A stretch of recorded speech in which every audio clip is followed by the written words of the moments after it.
हे समरथ परमात्मा, हे निर्गुण निरंकार, तू करता है जगत का, तू सबका आधार। कण कण में है बस रहा तेरा रूप अपार। तीन काल है सत्य तू, मिथ्या है संसार। घट घट वासी है प्रभु, अविनाशी करतार। दया से तेरी हो सभी, भवसागर से पार। निराकार साकार तू, जग के पालनहार। है बेअंत महिमा तेरी, दाता अपरंपार। परम पिता परमात्मा, सब तेरी संतान। भला करो सबका प्रभु, सबका हो कल्याण। भला करो सबका प्रभु, सबका हो कल्याण। चेतन होकर बैठो, जागरूक होकर सुनने का प्रयास करो, क्योंकि सत्संग का वातावरण ऐसा होता है जहाँ पर नास्तिक का दिलो दिमाग भी परमात्मा प्रभु ईश्वर से जुड़ जाता है, ईश्वर से जुड़ जाता है। इसलिए प्रार्थना कर रहा हूँ कि जागृति और चेतनता को साथ रख करके बैठने का प्रयास करें। जिंदगी में कुछ सीखना है, जिंदगी में कुछ प्राप्त करना है, तो सबसे पहली जो सीढ़ी है वो श्रवण करना, सुनने वाली होती है। जब तक हम किसी को सुनते नहीं, उसे समझने का प्रश्न ही नहीं पैदा होता। इसलिए किसी का परिचय प्राप्त करना हो तो पहले उसे सुनना पड़ता है, फिर समझने के पथ पर मानव आगे बढ़ने का प्रयास करता। इसलिए मैंने प्रार्थना कर दी कि बहुत बड़ा यहाँ पर रहने वाला परिवार की उपस्थिति इस बात को प्रमाणित करती है कि इन महात्माओं के प्रति, जो आदि काल से हो गुजरे महात्माओं के कथनों का जिक्र कर रहे हैं, उनके प्रति आप भी निष्ठावान हो, आप भी आस्थावान हो। इसलिए इस चर्चा में शामिल होने का प्रयास कर रहे हैं। कुछ लोगों को जो पहली बार इस सत्संग को देख रहे हैं, सुन रहे हैं, बड़ी हैरानी हो रही होगी कि ना यहाँ पर कोई आकार है, ना यहाँ पर कोई बुत है, ना यहाँ पर कोई चित्र लगा रखा है। तो फिर ये किसकी उपासना कर रहे हैं, किसके प्रति समर्पित होने का यत्न कर रहे हैं? ये बैठा हुआ परिवार उसी का चर्चा कर रहा है जो सारे जग में रमा हुआ है, जिसे सारा मानव मात्र राम के नाम से संबोधित करता है। ये परिवार उन्हीं का जिक्र कर रहा, जो सारे जग की पालना कर रहा है, जिसे सारा जगत पालनहार कहता है। ये परिवार उसी के प्रति समर्पित होने का प्रयास कर रहा, जो हमारे सांस से भी करीब है, जिसे पाक कुरान में खुदा का दर्जा दिया गया, ये परिवार उसी खुदा का जिक्र और चर्चा कर रहा है जो साथ संगत परम है, सत्यम है, शिवम है, सुंदरम है, आदिकाल से जिसे अगर कहा गया, अमर कहा गया, घट घट वासी कहा गया। ये परिवार उन्हीं का जिक्र कर रहा है। इसलिए आप महात्मा जिनके प्रति विश्वास और यकीन बनाए हुए हैं, ये मानव परिवार आपको उस तरफ ले जाने का प्रयास कर रहा है, क्योंकि आप लोग खाली नाम तक सीमित हो, नाम का ही जिक्र कर रहे हो। परमात्मा प्रभु ईश्वर निराकार खुदा के नाम से संबोधित कर रहे हो। ये बैठा हुआ परिवार उस नामी से परिचित है जिनके ये नामों का उच्चारण जगत करने का प्रयास कर रहा है। इसलिए ये परमात्मा के नाम के साथ साथ परमात्मा की शक्तियों का भी जिक्र कर रहे हैं कि सारी धरा पर जितना भी मानव मात्र बसता है, ये सारी रचना जिसे हम आंखों से देख रहे हैं, इसे चलाने वाली एक ही सत्ता है जिसे परमात्मा के नाम से पुकारा जाता है। लेकिन हमारी बदकिस्मती हो गई कि हमने रचना को रचनहार समझ लिया, हमने कुदरत को सासंगत कादर समझ लिया, हमने प्रभुता को प्रभु समझ लिया। इसलिए हम लोग गलतफहमी का शिकार हो गए। ये कोई हमारी धारणा नहीं है। भगवान राम की पत्नियां भी गलतफहमी का शिकार हो गई थी, गलतफहमी का शिकार हो गई थी। वो भी हो गुजरे महात्माओं को जो साकार रूप पर लेकर धरा पर आए थे, उन्हें साधारण सा मानव समझ बैठे थे। आज भी सासंगत लोग उसी प्रथा, उसी नियम को अपना करके जीवन के पथ पर आगे बढ़ रहे हैं। इसलिए प्रभु और प्रभुता में अंतर नहीं कर पाए। भोले शंकर ने अपनी पत्नी से कह दिया कि उमा कहूँ मैं अनुभव अपना, सत्य हरि भजन जगत सब सपना। जो इन आंखों से दिख रहा है, आंखों से देख रही है, उमा वो सब कुछ सपने के समाप्त है, पल भर में समाप्त होने वाला है। और जो इन आंखों से नहीं दिख रहा, वो ही परमात्मा है, प्रभु है, ईश्वर है, निराकार है। अगर भगवान की पत्नियां सहज में अपने ही किसी ढंग से परमात्मा की पहचान कर लेती, तो कभी भोले शंकर अपनी पत्नी को प्रभुता से दूर करने का प्रयास नहीं करते। अगर कहीं हो गुजरे महात्माओं को वो सहज में उनकी पहचान कर लेती, तो भोले शंकर को बार बार सती को बताना और समझाना नहीं पड़ता। ये जिसे तू साधारण सा मानव कह रही है, ये साधारण मानव नहीं है, ये विष्णु जी का अवतार है और मानव का कल्याण करने के लिए धरा पर अवतरित हुआ है। आप सभी रामचित मानस वाले बैठे हो, रामचित मानस के प्रति आस्था रखते हो, सभी परिचित हो कि माता सीता का अपहरण हो गया।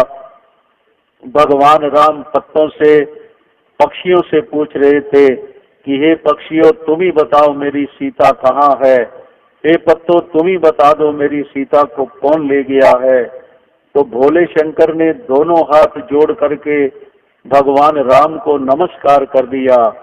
पास में बैठी सती पत्नी अर्धांगिनी भ्रम का शिकार हो गई कि आप किसको नमस्कार कर रहे हो, आप तो स्वयं निराकार का साकार रूप हो, आप तो स्वयं तीन लोक के स्वामी हो, आप एक साधारण से व्यक्ति को नमस्कार कर रहे हो। तो भोले शंकर ने क्या कहा अपनी पत्नी को, वो कहने लगे सती ये साधारण मानव नहीं है, ये तो विष्णु जी का अवतार है, मानव का उद्धार कल्याण करने के लिए आया है। तो बैठे बैठे विचार करो, रामचरितमानस तुम्हारे घर में कपड़े के अंदर कैद पड़ी है, कैद पड़ी है, क्योंकि तुमको पढ़ने का कभी अवसर नहीं मिला। तो भोले शंकर ने सती की बात स्वीकार कर ली या सती को समझाने का प्रयास किया कि सती ये साधारण मानव नहीं है, इनके बाहरी रूप से इनकी परख नहीं करते हैं, इनके पास जो ज्ञान की धारा है, ईश्वरी ज्ञान है, उसकी परख करते हैं, उसकी परख करते हैं। सती मानी, जिसे परमेश्वर कह रही है, जिसे तीन लोक का स्वामी कह रही है, जिसे परमात्मा का साकार रूप कहकर संबोधित कर रही है, लेकिन पति की बात नहीं मान रही, पति की बात नहीं मान रही।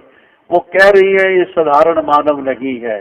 जब फिर भी जिद कर बैठी, हट कर बैठी, फिर भोले शंकर ने कहा कि राम कथा सुंदर कर तारी, सन से भेग उड़ावन हारी। हे सती, जैसे दो हाथ की ताली बजाने से मुडेर पर बैठा पक्षी उड़ जाता है, ऐसे इनके ज्ञान से मन और आत्मा के भ्रम टूट जाते हैं, मन और आत्मा के भ्रम टूट जाते हैं। मानी, तब पढ़ोगे इतिहास के पन्ने। अरे तुम तो हम साधारण से आदमी है, हम अगर किसी आदमी को साधारण व्यक्ति समझ लेते हैं, किसी महात्मा को साधारण व्यक्ति समझ लेते हैं, कोई बड़ी बात नहीं है, परेशान होने की बात नहीं। भोले शंकर की पत्नी प्रभु राम को नहीं पहचान पाई, जबकि बार बार भोले शंकर बताने का प्रयास कर रहे हैं। फिर आगे जाकर माता सीता का रूप बनाकर बैठ गई, मैं तो इनकी परीक्षा लूंगी, परीक्षा लूंगी, परीक्षा लूंगी। माता सीता का रूप बनाकर जाकर बैठ गई। माता सीता का रूप बनाकर प्रभु वहां से गुजरे, हैरान हो गए, ये क्या खेल कर रही है सती, जो सीता बनकर बैठ गई। दोनों हाथ जोड़कर कहा, माता सती, अकेली यहाँ पर क्या कर रही हो, पिता शंकर कहाँ है, पिता शंकर का। अब बैठे बैठे विचार करो मेरे दोस्तों, भगवान की पत्नी होते हुए पहचान के बिना, जानकारी के बिना, परिचय के बिना वो राम जी को साधारण समझकर उनकी परीक्षा ले बैठी, परीक्षा ले बैठी, और कितने कष्ट, कितने दुख सहने पड़े। वापिस गई, भोले शंकर ने स्वीकार नहीं किया। इतिहास से बैठा हुआ परिवार परिचित है। मेरा मकसद यहीं पर पूरा हो गया कि भगवान की पत्नी होते हुए भी परिचय के बिना, जानकारी के बिना वो राम जी को साधारण सा मानव समझ बैठी थी, मानव समझ बैठी थी। तो फिर जीवन का विकास कैसे होता, जीवन में परिवर्तन कैसे होता, जिंदगी के विकार, जिंदगी के अंधकार, जिंदगी की बेचैनी साथ संगत आनंद, सुकून, शांति का रूप कैसे धारण करती। इसलिए मेरे भाई बहनों दोस्तों, अगर आज भी धरा पर रहने वाले अरबों खरबों लोग अगर महात्माओं को साधारण सा मानव समझ लेते हैं, अगर साथ संगत ब्रह्म ज्ञानी तत्ववेता को साधारण व्यक्ति समझ लेते हैं, तो परेशान होने की जरूरत नहीं है, क्योंकि वो बाहरी रूप देखते हैं। ये तो मेरे जैसा व्यक्ति है, ये तो मेरे जैसे वस्त्र पहने हुए है, इसका शरीर तो मेरे जैसा है। भूल जाता है घर में जिन चित्रों को सजा रखा है, जिन इष्टों के प्रति जाकर के माथा टेकता है, जिन इष्टों के प्रति विश्वास, निष्ठा, विश्वास बनाए बैठा है, भूल जाता है, भूल जाता है, भूल जाता है कि वो चित्र भी उन्हीं व्यक्तियों के हैं जो हमारी जैसी शक्लो सूरत लेकर आए थे। भोले शंकर भी हमारे रूप में आए थे, भगवान राम भी हमारे जैसे रूप में आए थे, भगवान कृष्ण भी हमारे रूप में आए थे। भूल जाते हैं, चित्रों के प्रति तो समर्पित होने का प्रयास करते हैं। अगर उसी रूप वाला कोई महात्मा वही ब्रह्म ज्ञान लेकर धरा पर आता है तो मानने से इनकार कर देते हैं, मानने से इनकार कर देते हैं, क्योंकि बाहरी रूप में परख करते हैं, बाहरी रूप से परख करते हैं। इसलिए महात्माओं के करीब समीप आकर के भी कुछ लेकर नहीं जाते, समय बिताकर चले जाते हैं, समय बिताकर चले जाते। भूल जाते हैं रामायण के वो पन्ने, शास्त्रों के पन्ने, कि जब जब होए धर्म की हानि, बाड़े असुर महाभिमानी, तब तब राम मनुज तन धरी और भक्त हेत लीला भव करी, भक्त हेत लीला भव करी। वो धरा पर आकर लीलाएं रच देता है कि शायद किसी तरह कोई आकर्षित होकर के मेरे करीब आकर के परमात्मा प्रभु ईश्वर की जानकारी को प्राप्त कर सके। लेकिन मनुष्य अपनी मदहोश में रह करके साधारण व्यक्ति समझ करके महात्माओं से कुछ प्राप्त नहीं कर सकता है। शारीरिक रोग है, जानता है कि रोग निकालने वाला चाहिए, फिर किसी वैद्य की तलाश करता है, हकीम की तलाश करता है। जो रोग से परिचित है वही तो तुम्हें रोग से मुक्त करेगा। फिर डॉक्टर की शक्ल भी तुम्हारे जैसी है, हकीम की शक्ल भी तुम्हारे जैसी है, उसे डॉक्टर हकीम क्यों स्वीकार कर लेते हो? वो भी तो तुम्हारे जैसी शक्लो सूरत वाला है। क्योंकि शारीरिक रोग मजबूर करता है, शारीरिक रोग मजबूर करता है। लेकिन कभी विचार नहीं किया कि मेरी आत्मा को भी 84 लाख बंधन है, मेरी आत्मा भी जन्म मरण के दायरे में है, मेरी जिंदगी भी कष्टों के अंदर बीत रही है। मैं भी अपनी आत्मा को कष्टों से, भ्रमों से बरी कराना चाहता हूँ, बरी कराना चाहता हूँ। तो फिर बरी कराने वाला चाहिए, बरी करने वाला चाहिए, जो 84 लाख बंधन मिटा सकता है। ऐसा तत्ववेता ब्रह्म ज्ञानी चाहिए। ईश्वर निगाह नहीं करता, ईश्वर ध्यान नहीं देता, बस अपनी मन मत के आधार पर जिंदगी के पथ पर आगे बढ़कर परमात्मा तक पहुंचने का प्रयास करता है, जो किसी भी तरह ना किसी युग में संभव था और ना किसी युग के अंदर संभव होगा। अगर विद्वता के बलबूते पर परमात्मा मिल जाता तो सुखदेव मुनि सारे शास्त्रों के ज्ञाता थे, मुनि के बेटे थे, ऋषि के बेटे थे। चाहते तो विद्वता के बलबूते पर परमात्मा देख लेते, लेकिन पिता ने कहा, बेटा अगर परमात्मा देखना चाहता है तो तुझे राजा जनक का संग करना पड़ेगा, राजा जनक का संग करना पड़ेगा। अगर कई शक्तियों के बलबूते पर परमात्मा मिल जाता तो राजा जनक के पास शक्तियों की कमी नहीं थी, राजा थे, कुछ भी प्राप्त कर सकते थे। लेकिन उद्घोष कर दिया, जो घोड़े की एक रकाब से दूसरे रकाब तक पांव जाते जाते मुझको परमात्मा दिखाएगा, मैं उसे गुरु धारण करूंगा। तो अष्टावक्र जी महाराज को राजा जनक ने गुरु धारण नहीं किया। कब विचार करेंगे, कब विचार करेंगे? अगर पैसे के बलबूते पर परमात्मा मिल जाता तो मीरा राजा की बेटी, राजा की रानी, राजा की पटरानी होते हुए भी दौलत के बलबूते पर हरि नाम के दर्शन नहीं कर पाई। सतगुरु बाबा रविदास महाराज का संग करना पड़ा, तब उसे रमा हुआ राम मिला, खट खट में गिरधर उसे देखा। तो हम किस मार्ग पर चल रहे हैं, किस रास्ते पर चल रहे हैं? हम कब विचार करेंगे? हम जागृति लेने का प्रयास कब करेंगे? इसलिए मैंने कहा था, आए हो तो चेतन होकर, जागरूक होकर बैठो, क्योंकि सत्संग का वातावरण इतना निर्मल होता है कि नास्तिक को भी सोचने पर मजबूर कर देता है, मजबूर कर देता है। ये बैठा हुआ परिवार 2.5-3 घंटे से इसी का चर्चा कर रहा है कि नाम से कुछ बनने वाला नहीं है, नाम से कुछ बनने वाला नहीं। जब तक तुम्हारी जिंदगी में नामी नहीं आएगा, नामी नहीं आएगा, तब तक नाम से तुम्हारा कोई कार्य सरने वाला नहीं है, सरने वाला नहीं है। इसलिए नामी की पहचान करो, जिसे राम के नाम से पुकार रहे हो, जो सारे जग में समाया है, जमी और जमा में सब जगह व्यापक है। जब ऐसा राम जब तक हमारी आत्मा को नहीं मिलेगा, तब तक हमारी आत्मा की भटकन समाप्त नहीं होगी, भटकन। इसलिए मेरे भाई बहनों बुजुर्गों, किसी ऐसे तत्ववेता, ब्रह्म ज्ञानी, ब्रह्मनिष्ठी की तलाश करो। ऐसे गिरधर नहीं मिलेगा। 36 बरस तक भगवान किशन के संपर्क में अर्जुन रहा, अर्जुन रहा, 36 बरस तक रहा, 36 बरस तक उनके शरीर का संग करता रहा। क्या गिरधर मिल गया? ईश्वर मिल गया, परमात्मा मिल गया। जिस कार्य के लिए अर्जुन को प्रभु तैयार कर रहे थे, पाप पर पुण्य को विजय दिलाने के लिए, जब वो वक्त आया तो अर्जुन ने इनकार कर दिया, मैं युद्ध नहीं करूंगा, मैं भीष्म पितामह पर तीर नहीं चलाऊंगा, मैं गुरु दाणीचारी पर तलवार नहीं चलाऊंगा, मैं अपने भाई बंधु दोस्तों मित्रों पर तलवार नहीं चलाऊंगा, तलवार नहीं चलाऊंगा। साथ संगत स्पष्ट इनकार कर दिया, स्पष्ट इनकार कर दिया।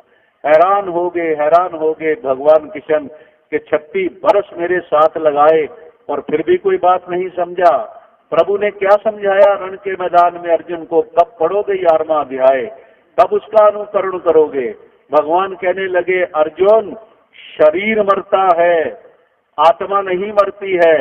जैसे हम पुराने वस्त्र उतार कर नए वस्त्र धारण कर लेते हैं, ऐसे शरीर नए घट में प्रवेश कर जाता है। तू चिंता नहीं कर, तू इस जन्म के पापों की चिंता नहीं कर, मैं तुझको 84 लाख जोनियों के पापों से मुक्त करूंगा।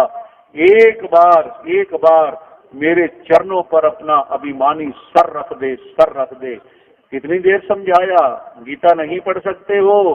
अरे महाभारत की कैसेट ले आओ, 11वें अध्याय की टीवी पर लगाकर कैसेट ही देख लो कि कितना समय लगाया भगवान किशन ने। लेकिन अर्जुन फिर भी नहीं माना, तो भगवान को चैलेंज करना पड़ा कि तज धर्म सारे एक मेरी ही शरण को प्राप्त हो, मैं मुक्त पापों से करूंगा, तू न चिंता व्याप।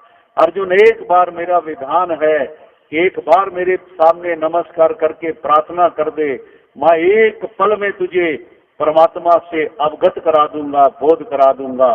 बस एक कर्म अर्जुन के दिमाग में आया, प्रभु के चरणों पर सर रख दिया, तो फिर प्रभु ने दिखाया नहीं रण के मैदान में, देख अर्जुन जमीन पर मेरे पांव है, आसमान पर मेरा सर है, सारा ब्रह्मांड मेरे बीच में देख, सारा ब्रह्मांड मेरे बीच में देख। क्या सबूत चाहिए गीता का? कब पढ़ोगे 11वां अध्याय? अगर अर्जुन ने दाएं बाएं ऊपर नीचे कुछ देखा नहीं होता, समझा नहीं होता, जाना नहीं होता, प्राप्त नहीं किया होता, तो और भगवान कृष्ण का शरीर तो सामने खड़ा था। लेकिन ये विराट स्वरूप देखने के बाद अर्जुन क्या बोला, भगवान मैं आपको चारों ओर से दाएं बाएं ऊपर नीचे चारों ओर से दंडवत प्रणाम करता हूँ, दंडवत प्रणाम करता हूँ।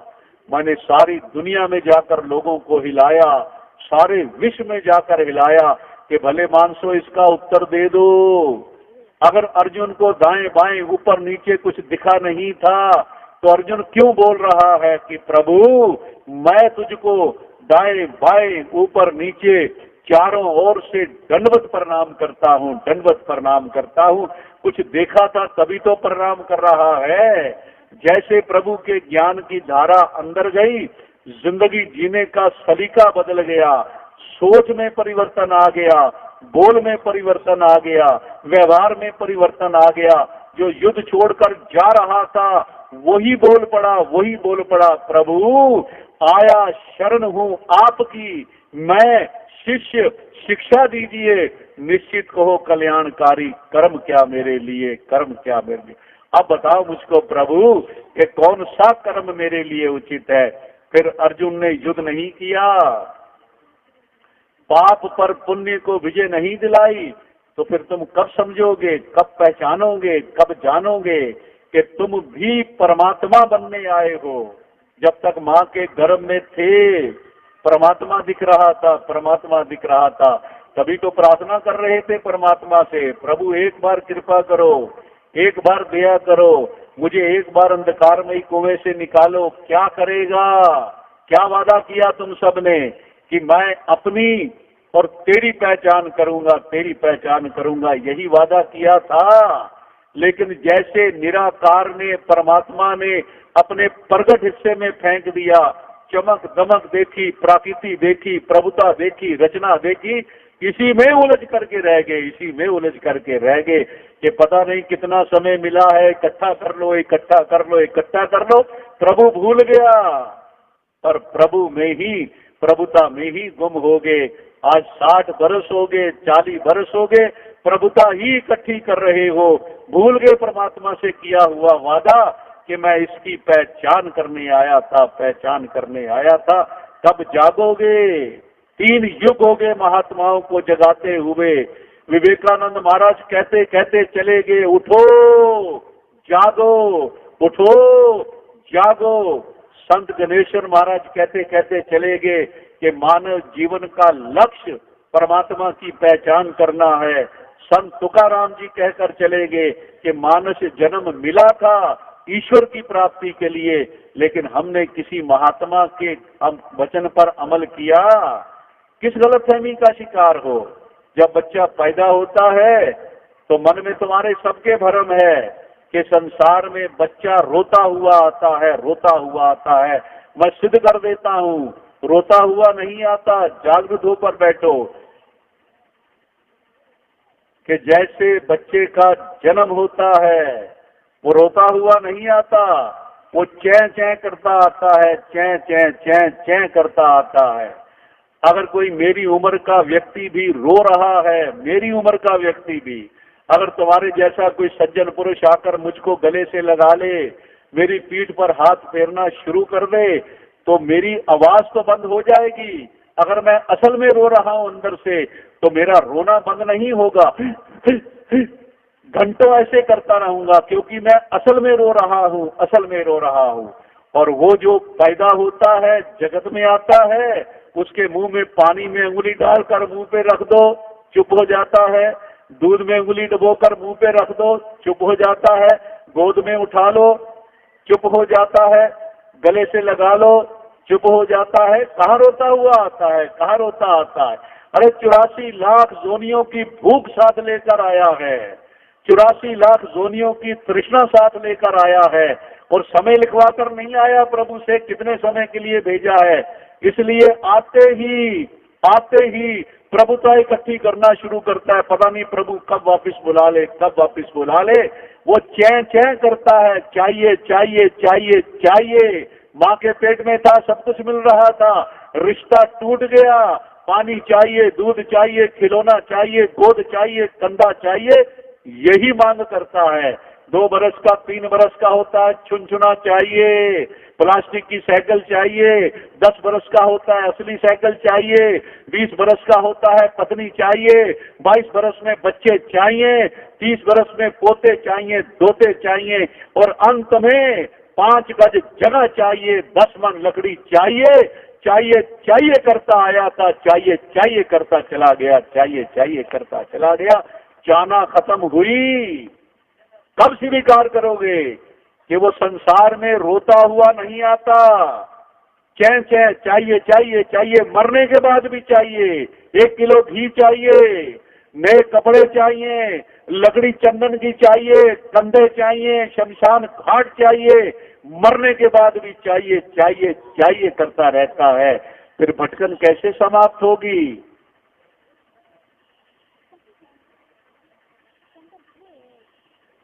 उस चाना पर अंकुश तब लगेगा, उस चाना पर अंकुश तब लगेगा जब कोई महात्मा तुम्हारी जिंदगी में आकर तुम्हें समझाने का प्रयास करेगा। भाई, जो परमात्मा ने दिया है उसे संभालने का प्रयास करो। अपनी जिंदगी में कभी झांक कर देखा? ये तन परमात्मा ने हमको दान में दिया है, दान में दिया है, माता पिता ने नहीं दिया। कहीं भ्रम का शिकार हो कि शादी हो गई तो हमारे घर में औलाद हो जाएगी, 40-40 बरस तक औलाद नहीं होती, फिर किस भ्रम का शिकार हो? माता पिता की कृपा से नहीं, प्रभु की कृपा से धरा पर आए हो। ये शरीर हमको दान में मिला है, आंख, नाक, कान, हाथ, पांव सब कुछ दान में मिला है। माता पिता भी दान में मिले हैं, कुल भी दान में मिला है, देश भी दान में मिला है, धरा भी दान में मिली है, बहती हुई पवन भी दान में मिली है, सूरज की रोशनी भी दान में मिली है, चंद्रमा की ठंडक भी दान में मिली है। सिद्ध कर दूं, घर में अंधेरा खाने के लिए बिजली लगा लेते हो, 1 महीने में अगर बिल नहीं दोगे गवर्नमेंट बिजली कट कर देती है। ये सूरज तुमको युगों युगों से रोशनी दे रहा है, कोई बिल दिया? ये पवन तुमको ठंडी हवा दे रही है, कोई बिल दिया? ये नदियों का जल तुमको शीतल कर रहा है, कोई बिल दिया? तो कब जागोगे? परमात्मा ने इतना कुछ, सब कुछ तुमको दान में दिया है, फिर भी तुम्हारी तसल्ली नहीं हुई, फिर भी हर समय मांगने का प्रयास करते हो।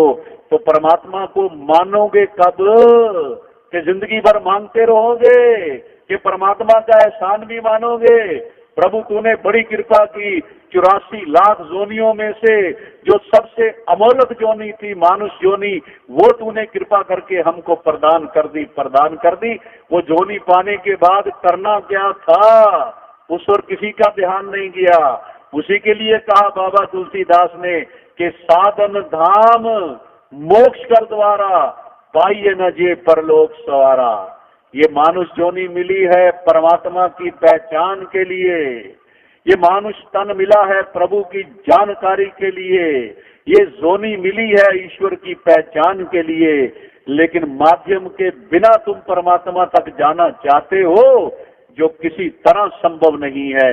आज जिस प्रांगण में बैठकर सत्संग कर रहे हो, यहीं पर ईंटों और गारों का ये पाठशाला बनी हुई है, पाठशाला बनी है। इसकी क्या जरूरत है तुमको, क्या जरूरत है? तुम्हारा बच्चा बड़ा हो गया, अपने घर में एक किताब ला कर रख दो, एक अच्छे से मास्टर का चित्र लगा दो और बोलो बेटे को मास्टर की ओर देखो और फिर पढ़ो, फिर देखो मास्टर की ओर, फिर पढ़ो। तुम्हारा बच्चा एमए पास हो जाएगा, एमए पास हो जाएगा, हो जाएगा। कितने चतुर हो, कितने चालाक हो। नहीं महाराज, पाठशाला चाहिए, पाठशाला में पढ़ाने वाला चाहिए, तब मेरे बच्चे का अभियान ज्ञान में बदलेगा। लेकिन आध्यात्मिकवाद के मार्ग पर तुमको कोई महात्मा नहीं चाहिए, तुमको कोई तत्ववेता नहीं चाहिए, तुमको कोई ब्रह्म ज्ञानी नहीं चाहिए। इतनी मोटी रामायण को खुद समझ लोगे, इतनी बड़ी गीता को खुद समझ लोगे। कितने चतुर हो, कितने चालाक हो, कितने सूझवान बनने का दावा करते हो। संसारिक पढ़ाई के लिए जीवित मास्टर चाहिए और रामायण गीता के लिए कोई जीवित तत्ववेता ब्रह्म ज्ञानी नहीं चाहिए। मैं बुतों से, चित्रों से परमात्मा ले लूंगा, चित्रों से परमात्मा ले लूंगा। मेरी बेटी बड़ी हो गई, एमए कर लिया, बीएड कर लिया, डबल एमए इंग्लिश में कर लिया। मैंने सोचा बड़ी हो गई है, इसे गृहस्थ में प्रवेश करा देना चाहिए, इसका घर बसा देना चाहिए। मैं बाजार में गया, एक बहुत सुंदर चित्र ले आया, बहुत सुंदर चित्र, जो लड़का मुझे बहुत अच्छा लगा। मैं उसका चित्र ला के अपनी बेटी को दे दिया। बेटा ये तेरा पति है, ये पैसा ले ले, गहना ले ले, ये मकान भी ले ले, चल अपना घर जाकर बसा। मेरी बेटी नाखून से लेकर पांव तक मुझको बार बार देखती है। सुबह घर से पिताजी ठीक ठाक गए थे, अच्छी तरह नाश्ता खाना खाकर गए थे, अच्छी भाषा बोलकर गए थे। इनको क्या हो गया, क्या हो गया? पिताजी ठीक हो? मैंने कहा बेटा क्या बात है, क्या परेशानी है? पिताजी ठीक हो? मैंने कहा बोलो बेटा। तो कहने लगी मेरे दादाजी ने तुम्हारी शादी मेरी माँ की फोटो से की थी या जीती जागती माँ से की थी? जीती जागती माँ से की थी। मैं हैरान हो गया, मेरी बेटी क्या बोल रही हो, कितना अच्छा लड़का है। तो कहने लगी पिताजी फोटो नहीं चाहिए, फोटो वाला चाहिए, फोटो वाला चाहिए, तब मेरा घर बसेगा, तब मेरा घर बसेगा। लेकिन परमात्मा के लिए फोटो वाला नहीं चाहिए, फोटो वाला चाहिए, फोटो वाला। कैसे विकास होगा? अगर फोटो वाले से परमात्मा मिल जाता तो आज जाकर के योग वशिष्ठ पढ़ लेना, योग वशिष्ठ पढ़ लेना, जिसे घर में मैंने कल भी कहा कपड़ों में कैद करके रखा है तुम लोगों ने, सजावट का साधन बना दिया गुलदस्तों की तरह शास्त्रों को। पढ़ने का यत्न नहीं करते हो। योग वशिष्ठ पढ़ो कि एक साधारण सा राजा रामचंद्र कैसे राममय हो गया, कैसे राममय हो गया। हजरत ईसा ने कहा था मांगोगे मिलेगा, खटखटाओगे खुलेगा। राजा रामचंद्र महाराज के मन में अभिलाषा जागी कि मैं कौन हूँ, मुझको बनाने वाला कौन है, सुंदर तन सुंदर काया देने वाला कौन है, सारी रचना का रचनहार कौन है। घर से बाहर निकले, जाकर के किवाड़ खटखटा दिया। अंदर से सवाल आया, पढ़ो योग वशिष्ठ। सवाल आया, प्रश्न आया, कौन है? क्या उत्तर दिया था राजा रामचंद्र महाराज ने? कब जागोगे, कब जागोगे, कब पढ़ोगे? क्या उत्तर दिया था कि प्रभु मैं यही जानने आया हूं कि मैं कौन हूं, मैं कौन हूं। तो गुरु वशिष्ठ महाराज ने बिठाया नहीं, विचारों का आदान प्रदान नहीं हो रहा था। राजा रामचंद्र खड़े हो गए। क्या हो गया बेटा? परमात्मा देखने में, पढ़ो योग वशिष्ठ, परमात्मा देखने में बहुत समय लगेगा, मैं फिर कभी आऊंगा, राज्य के बहुत से काम पेंडिंग पड़े हैं। तो गुरु वशिष्ठ महाराज ने राजा रामचंद्र को वापिस जाने दिया? कब पढ़ोगे योग वशिष्ठ, कब पढ़ोगे मेरे भाइयों? तुम्हारे इतिहास के पन्ने खोल के दिखा रहा हूं। गुरु वशिष्ठ महाराज ने एक फूल उठाया, एक पंखड़ी तोड़ी और मसल कर कह दिया कि हे राम, फूल के मसलने में देरी हो सकती है, लेकिन परमात्मा देखने में इतना भी समय नहीं लगता, इतना भी समय नहीं लगता, बशर्ते कि जो हमको बताने वाला है, समझाने वाला है, जनाने वाला है, अगर वो परमात्मा से परिचित है तो पल भर में हमको परमात्मा दिखा सकता है। फिर तुम्हारी जिंदगी में 80 बरस, 60 बरस, 40 बरस मर गए तुम्हारी जिंदगी के, तुमको एक फूल के मसलने की देरी में जो तुम्हारे गुरु को मिला था, तुमको क्यों नहीं मिला? तुमको क्यों नहीं मिला? 40 बरस हो गए राम राम, श्याम श्याम, राधे राधे, धार्मिक स्थानों के, तीर्थ यात्राओं के तप और त्याग का सहारा ले रहे हो, ठंडे पानी का संग कर रहे हो, तुलसी पीपल के चक्कर लगा रहे हो, छत पर खड़े होकर सूर्य को पानी दे रहे हो, फिर तुम्हारी जिंदगी में फूल के मसलने की देरी वाला रमा हुआ राम आज तक क्यों नहीं आया? तब विचार करोगे कि तुम्हारा रास्ता गलत है, तुम्हारा तरीका गलत है, तुम्हारा ढंग गलत है। या तो रमैन को कह दो गलत है योग वशिष्ठ। मैंने सारी दुनिया में कहा कि 550 व्यक्ति होते हैं पार्लियामेंट में, 550 व्यक्ति हिंदुस्तान की पार्लियामेंट में, जिसका चुनाव तुम करके भेजते हो, तुम ही भेजते हो सारे हिंदुस्तान से। और वो 550 व्यक्ति जब चाहते हैं अपनी मर्जी का कानून बना लेते हैं, और तुम करोड़ों हिंदू हो, धरा पर करोड़ों हिंदू जाति वाले हो, जो रामायण पर कब्जा करने का दावा करते हो। अगर ये गलत है कि गुरु वशिष्ठ ने फूल के मसलने की देरी में राजा रामचंद्र को राम नहीं दिखाया था, तो रामायण के पन्नों से इसे हटा क्यों नहीं देते हो? करोड़ों हिंदू हो सारी दुनिया के अंदर, करोड़ों हो। अगर स्वीकार करते हो ये ठीक है, तो फिर इसे मानते क्यों नहीं हो? कब मानोगे? अगर ये गलत है तो निकाल दो रामचरितमानस से। 550 व्यक्ति रोज कानून बदल देते हैं, और तुम करोड़ों हिंदू जाति वाले कानून नहीं बदल सकते रामायण का। अगर ये ठीक है योग उसमें लिखा हुआ, तो फिर इस पर अमल कब करोगे? तुमको क्यों नहीं मिला? क्योंकि तुम्हारी जिंदगी में कोई गुरु वशिष्ठ जैसा व्यक्ति नहीं आया। तुम्हारी जिंदगी में कोई रविदास जैसा मीरा की तरह महात्मा नहीं आया।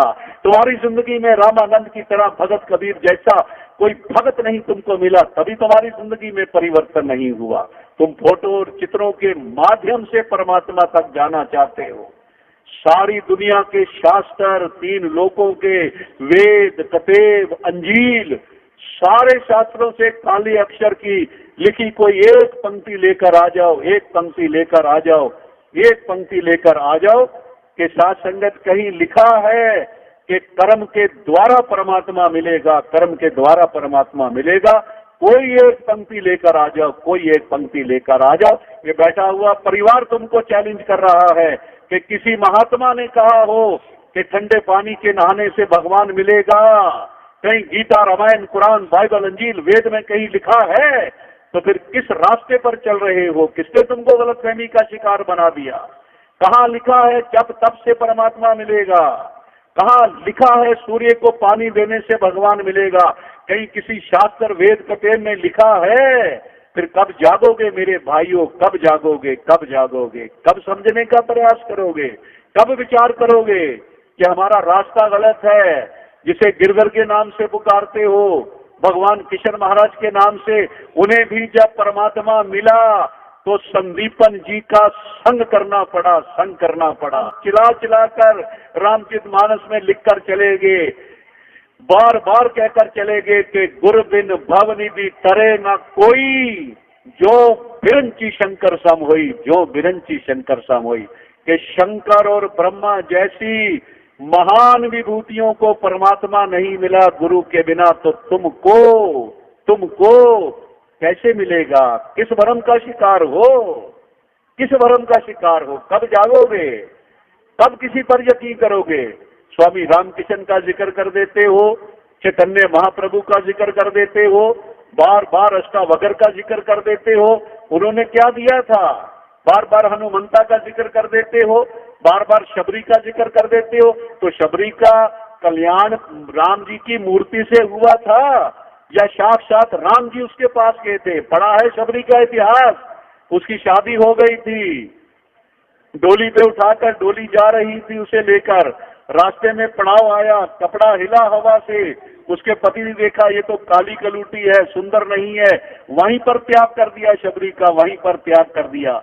ना वो मायके गई ना ससुराल गई, वहीं पर बैठ गई। प्रभु तुम ही मेरा आधार हो और तुम एक दिन मेरा कल्याण करने आओगे, कल्याण करने आओगे। आगे भगवान राम शबरी के पास, कब पढ़ोगे इतिहास के पन्ने? क्या कहा प्रभु ने नब्दा भक्ति में शबरी को? आते उसे मकान दे देते, उसे दुकान दे देते, उसे कारोबार दे देते, उसे बैठने का साधन दे देते, खाने के पदार्थ दे देते, दिया उसको? कुछ दिया शबरी को? आते ही प्रभु ने कहा शबरी भक्त बनना चाहती हो? तो क्या कहा भगवान राम ने नब्दा भक्ति में? प्रथम भक्ति संतन कर संगा। शबरी मुक्ति भी चाहती हो, मोक्ष चाहती हो, परमात्मा देखना चाहती हो, तो क्या बताया दूसरी भक्ति में? दूसर रति मम कथा प्रसंगा, कि जो महात्मा कहता है उसे सुन ले, स्वीकार कर ले, तो मोक्ष और भक्ति दोनों की पात्र हो जाएगी। कहा भगवान ने मेरा चित्र लगा ले पेड़ पर, मेरी आरती पूजा कर दे, मैं तुझको मिल जाऊंगा, कहा भगवान ने। तो फिर कब यकीन करोगे अपने घर में रखी हुई रामचरितमानस पर, योग वशिष्ठ पर, पावन पितृ शास्त्रों पर कब यकीन करोगे? कब यकीन करोगे? कब यकीन करोगे? कब इन पर विश्वास करोगे? कब इन्हें अपनी जिंदगी में उतारने का प्रयास करोगे? जब तक इन शब्दों को अपनी जिंदगी में उतारोगे नहीं, उतारोगे नहीं, उतारोगे नहीं, तब तक तुम्हारा कल्याण संभव नहीं है, कल्याण संभव नहीं है। तुम कागज के पन्नों के प्रति आस्था निष्ठा रख के ईश्वर भगवान देखने का प्रयास करते हो, जो किसी भी तरह संभव नहीं है, संभव नहीं है मेरे दोस्तों। भगवान राम ने कह दिया प्रथम भक्ति संतन कर संगा और दूसर रति मम कथा प्रसंगा, कि जब तक महात्मा की वाणी नहीं सुनोगी, हृदय में नहीं बसाओगी, मोक्ष और मुक्ति होने का कोई सवाल नहीं पैदा होता। तो फिर किस डगर पर चल रहे हो? क्या विचार कर रहे हो? जिक्र करते हो शबरी का, जिक्र करते हो अंगद का, सुग्रीव का, विभीषण का, उनको सहज में मिला क्या? उन्हें भी सदगुरु की तलाश मिली, तभी जाकर के हनुमंता राम जी का परम भगत बना। अगर राम जी जिंदगी में नहीं आते तो वो भक्त कैसे बन जाता, भक्त कैसे बन जाता? कब जागने का प्रयास करोगे मेरे दोस्तों? कभी विचार किया कि तुम संसार में जीवित होने का दावा कर रहे हो, जीवित होने का? हनुमान ने स्वीकार नहीं किया तुम जीवित हो, नहीं स्वीकार किया। सारी लंका का हनुमान जी ने तैश नैश कर दिया, जलाकर राख कर दिया। उस समय भी कानाफूसी करने वालों की कमी नहीं थी। भगवान राम के पास चले गए, तुम इससे बड़ा प्यार करते हो, तुमने इसे संकट मोचन का दर्जा दे दिया, तुमने यहाँ तक कह दिया तुम मम मीत, हे हनुमान जगत में तेरे जैसा मित्र होना चाहिए। और क्या करके आया है प्रभु? इसकी शिकायत है, नोट करो क्या कराया।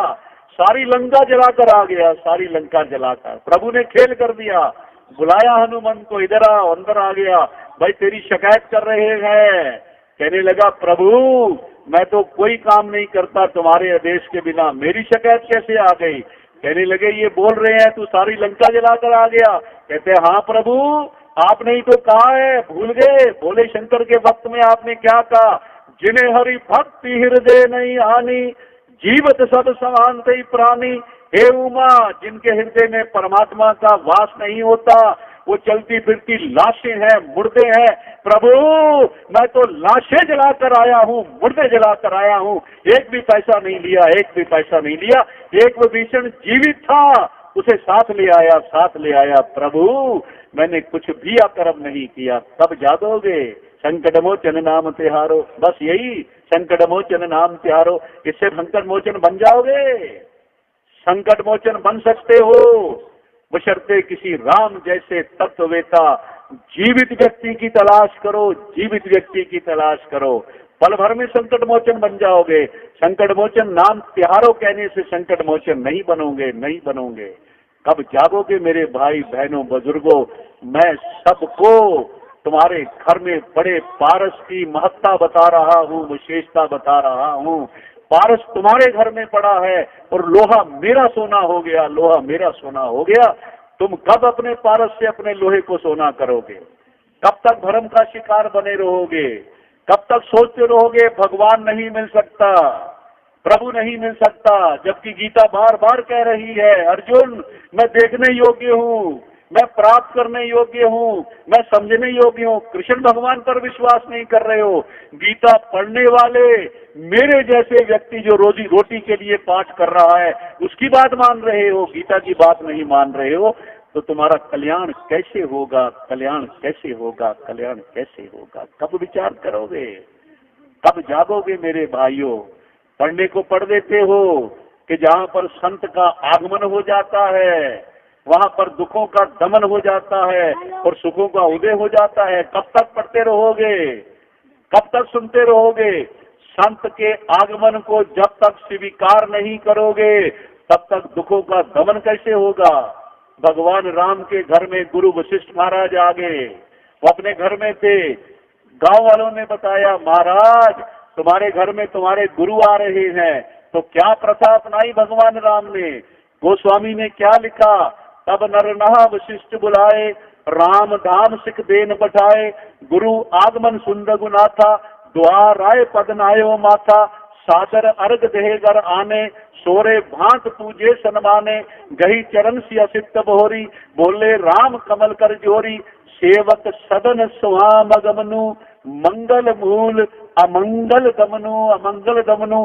पहले 16 तरह से गुरु की पूजा की, गुरु का सम्मान किया, बाहर जाकर गुरु को लाकर अपने घर में बिठाया और अपनी पत्नी माता सीता को लेकर प्रभु के चरण छुए और फिर मुख से बोला कि महाराज आपके आने से घर में सुखों का उदय हो गया है और दुखों का दमन हो गया है, दमन हो गया है।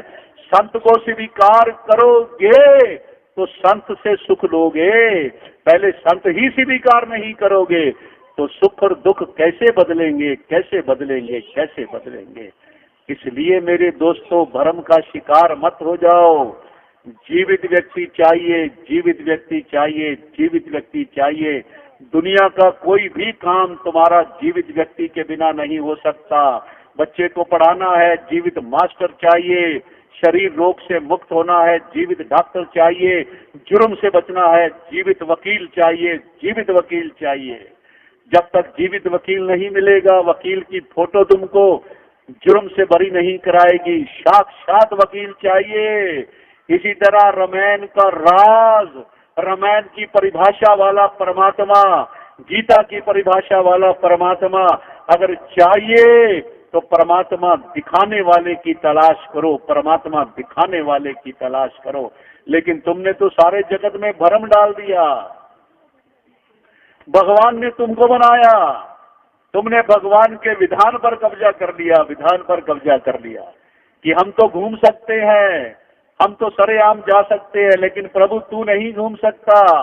गांव में चौपाल की जगह पर घेरा कर लेते हो, चंदा इकट्ठा करते हो गांव से लोगों से 2-2 पैसे और 2 ट्रक ईंटें लाकर 4 दीवारें खड़ी कर देते हो, घास फूस की एक छत ऊपर डाल देते हो, और एक भगवान का बुत लाकर राम जी का उसके अंदर कैद कर देते हो। प्रभु बाहर नहीं निकलना, बाहर बड़ा जुल्म है, बड़ा आतंकवाद है, चारों ओर हाहाकार हो रही है, तू अंदर रहना, हम तेरे पास आएंगे, तू नहीं बाहर आना, तू नहीं बाहर आना।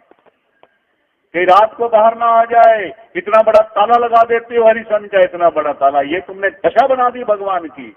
और फिर कहते हो भगवान हमारा ये काम हो जाए, हमारी ये दशा बदल जाए। कहाँ है भगवान? कहाँ है जिसके सामने सुबह हाथ जोड़ते हो मेरी बेटी की शादी हो जाए? वो है कहाँ? मेरा घर बड़ा हो जाए, वो है कहाँ? मेरी जमीन बड़ी हो जाए, वो है कहाँ? जिसे प्रार्थना कर रहे हो वो होगा तो सुनेगा, वो तो जगत में है ही नहीं। तुमने उसे मार दिया है, मार दिया है। वो जीवित कब होता है? कल भी मैंने कहा, जब कोई मर जाता है घर में, मोहल्ले में, जब कोई मरता है फिर एक आदमी बोलता है राम नाम, पीछे वाले बोलते हैं सत्य है, राम नाम, पीछे वाले बोलते हैं सत्य है। कब तक? जब तक मुर्दा हाथ है, जब तक मुर्दा हाथ है, जब तक मुर्दा हाथ में है तब तक तुम्हारा राम सत्य है। अगर राम 3 काल सत्य है, राम हर समय सत्य है, तो फिर घर में शादी है, मकान का मुहूर्त है, दुकान का मुहूर्त है, नया कारोबार करने जा रहे हो, क्यों नहीं प्रार्थना करते, हे राम तेरा नाम सत्य है, राम नाम सत्य है, तब क्यों नहीं बोलते? क्योंकि तुम स्वीकार ही नहीं करते कि राम सत्य है।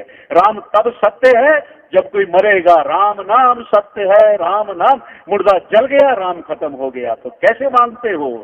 क्या प्रार्थना करते हो? किससे प्रार्थना करते हो? पहले राम को स्वीकार करो कि राम तू घट घट वासी है, राम तू पत्ते पत्ते में है, राम तू डाली डाली में है। मैं चला गया दूर देशों में, इटली में चला गया, बहुत सुंदर वहां पर हिंदुस्तान के लोगों ने मंदिर बनाया है, बहुत सुंदर मंदिर बनाया। कभी मौका मिले तो जाकर देखना, बहुत पैसा लगाया। और मैं वहां जब गया तो मुझे लोग ले गए, आइए जरा मंदिर देखे, बहुत सुंदर बना है। मैंने कहा चलो, हम चले गए। शाम को 6:30 पौने 7 का टाइम हो गया। अंदर से पुजारी बाहर आ रहा था। वहाँ पैसे की कमी नहीं है, वो अपने कपड़े पहन के जाते हैं, वहां जाकर दूसरे पहनते हैं। जब ड्यूटी खत्म होती है फिर अपना पैंट कोट सूट पहनकर गाड़ी स्टार्ट करते हैं और पुजारी चल देते हैं।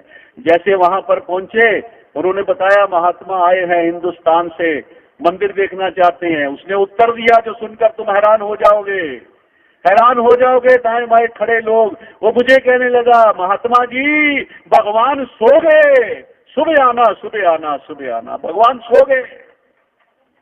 बड़ा अजीब लगा, पांव के नीचे से जमीन निकल गई। मैंने कहा पुजारी जी कहाँ रहते हो? यहाँ 10 किलोमीटर पर रहता हूँ। मैंने कहा अच्छा एक काम करो, जैसे मेन रोड पर गाड़ी जाएगी 1 मिनट के, आधे मिनट के लिए आंख बंद कर लेना, आधे मिनट के लिए आंख बंद कर लेना। हैरान हो गया, मुझको मारोगे? मैं आंख बंद करूंगा एक्सीडेंट हो जाएगा, मर जाऊंगा। तो मैंने कहा जो सारी दुनिया चला रहा है वो सो गया, तो फिर सारे संसार का क्या होगा, सारे संसार का क्या होगा? इस पर पुजारी जी विचार करो, इस पर विचार करो। आप ये कह दो कि मंदिर का समय समाप्त हो गया, सुबह 6 बजे आना, ये कह देना उचित है। भगवान सो गए, ये तुम्हारा कहना उचित नहीं है, ये उचित नहीं। जिस दिन भगवान सो गया उस दिन सारे दुनिया का क्या होगा तुम बैठे बैठे विचार कर सकते हो। ये तो धारणा तुमने बना रखी है। तो फिर किसे कह रही हो प्रभु एक बेटा दे दो, प्रभु मेरी भैंस दूध बढ़ा दो, किसे बोल रहे हो? है ही नहीं वो। पहले घर में कोई मारो, जब तक मुर्दा हाथ में है जो मर्जी मांग लो, मुर्दा जल गया तो राम नाम सत खत्म हो जाएगा। ये तुम्हारी दशा है। मैं तुम्हारा खंडन नहीं कर रहा छातापुर में रहने वालों, मैं तुम्हें आंखें दे रहा हूं, जागने का प्रयास करो। कब जागोगे? ऐसी पाठशाला में बैठे हो जहां अनपढ़ एमए बन जाता है, अनपढ़ बीएड बन जाता है, इसी पाठशाला से निकलकर अनपढ़ डॉक्टर वैद्य बन जाता है, क्योंकि इस पाठशाला में जो विधान सिद्धांत बताए जाते हैं वो बेटा उसे स्वीकार करता है, इसलिए डॉक्टर इंजीनियर बन जाता है। तुम कब स्वीकार करोगे शास्त्रों के वचनों को, कथनों को? कब स्वीकार करोगे? स्वीकार करोगे तभी तो किसी महात्मा की तलाश करोगे। गीता, रामायण, कुरान, बाइबल, अंजील, वेदों में परमात्मा नहीं है। गलतफहमी का शिकार मत हो जाना, सिद्ध कर देता हूं। किसी शास्त्र में परमात्मा नहीं है, परमात्मा की निशानी है, रास्ता बताया है परमात्मा कैसे मिलेगा।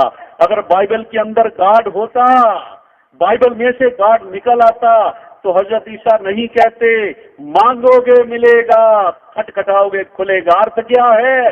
किसी दिखाने वाले की तलाश करो, दिखाने वाले की तलाश करो। अगर पाक कुरान के अंदर खुदा छुपा होता तो हजरत मोहम्मद साहब नहीं कहते रसूल पर ईमान लाओ। अल्लाह ने रसूल के जीवन को आदर्श घोषित किया है और उसके मुख से निकला एक एक अल्फाज तुम्हारी जिंदगी का कल्याण कर सकता है। कहा है पाक कुरान में खुदा दिखाने वाला मुर्शद चाहिए, और जब तक मुर्शद नहीं मिलेगा खुदा का दीदार नहीं होगा। कहाँ है रामायण के अंदर राम? कहाँ है? अगर रामायण के अंदर रमा हुआ राम होता तो भगवान कहते गुरु बिन भव निधि तरे ना कोई, गुरु बिन भव निधि तरे ना कोई। कहते राम जी कि गुरु की तलाश करो। अगर गीता में विराट सूक्त छुपा होता तो भगवान कृष्ण कहते अर्जुन मेरे पास अथवा मेरे शिष्य के पास आकर जो ज्ञान चक्षु लेता है वो मेरा विराट स्वरूप देखता है, वो मेरा विराट स्वरूप देखता है। कब जागोगे? कब जागोगे, कब जागोगे? 10 की 10 पातशाहियां वो बार बार कह रही हैं, कोई ऐसा सज्जन लोड़ लो जो हर हर हर्षो दो मिलाए, हरि से मिलाए, ऐसा किसी व्यक्ति की तलाश करो। तो फिर कब कब जागोगे मेरे भाइयों? कब आंख बंद कर चलते रहोगे? सूरज तो निकला है फिर भी ठोकरें खा रहे हो, क्यों? क्योंकि आंख बंद है, आंख पर पट्टी बंधी है। इस